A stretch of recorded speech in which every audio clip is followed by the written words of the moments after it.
tried to kill myself with a bottle of pills. And the fact of the matter is I trusted no one. And looking back, I guess, how could I? From the time my parents left me, to the time another foster kid raped me, to the time I was bullied so bad, I genuinely could not fathom a world where I could trust anybody. So fast forward, here I am, 14 years old, and entering my umpteenth foster home. I was a veteran at this whole sort of getting kicked out of one home, moved to the next. You meet these people who were like literally complete and total strangers 10 minutes ago who are now apparently your mom and dad. You know, kids don't take candy from strangers, just move in with them.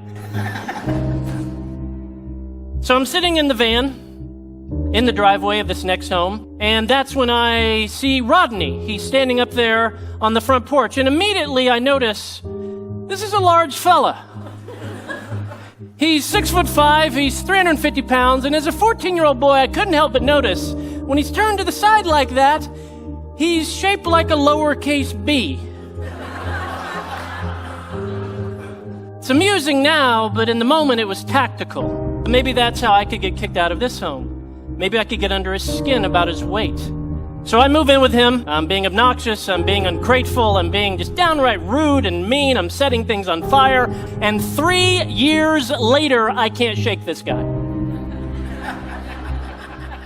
Rodney won't kick me out. So I step up my game.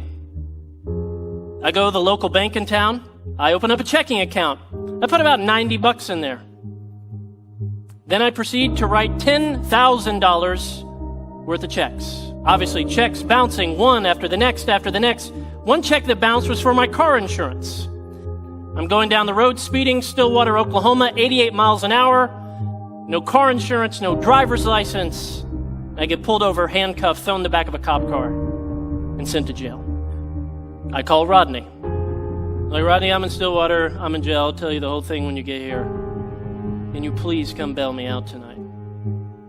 He said, I will come bail you out, but not till tomorrow. Rodney frustratingly believed sometimes one of the most loving things you could do for a kid was allow them to sit in either the success of their wonderful choice or the stupidity of their foolish choice. Next morning, he comes, bails me out, exactly as promised. We have a long, very awkward car ride home. No one says anything. We get back to the house. He's like, we need to sit down and talk. And I knew this moment had finally come. So Rodney, his wife, sit me down to give me the talk I've had a dozen times. He looks in my eyes and says, son, you can keep causing problems. You can keep trying to mess up. You can keep pushing us away. You can keep trying to get us to kick you out of here, but you've got to get it through your thick head, son. We don't see you as a problem. We see you as an opportunity. And in that moment, all my skepticism came to the surface. And I thought, what a cheesy, stupid thing to say to a 17-year-old kid. But then I was overwhelmed with the reality that this guy actually meant it. He didn't see what I was, what was on the surface. The obnoxious kid, the ungrateful kid, the kid getting suspended. He saw what I could be. It was genuinely my turning point. Statistically, I am supposed to be dead, in jail, or homeless. But because of one caring adult. I'm not a statistic.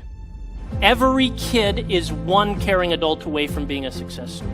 Every child who winds up doing well has had at least one stable and committed relationship with a supportive adult. My friend and mentor, Reggie Joyner, taught me to think about it this way. In this jar are 936 marbles. Each one of these marbles represents a single week from the birth of a kid until that kid turns 18 years old. So, if you know a 9-year-old, you've only got 468 marbles, or weeks, however you want to look at it, remaining. You know a 16-year-old? You got 104 marbles remaining.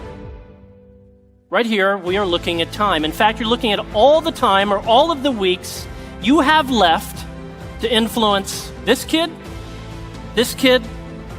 or this kid before they turn 18 and begin making critical life decisions without your presence.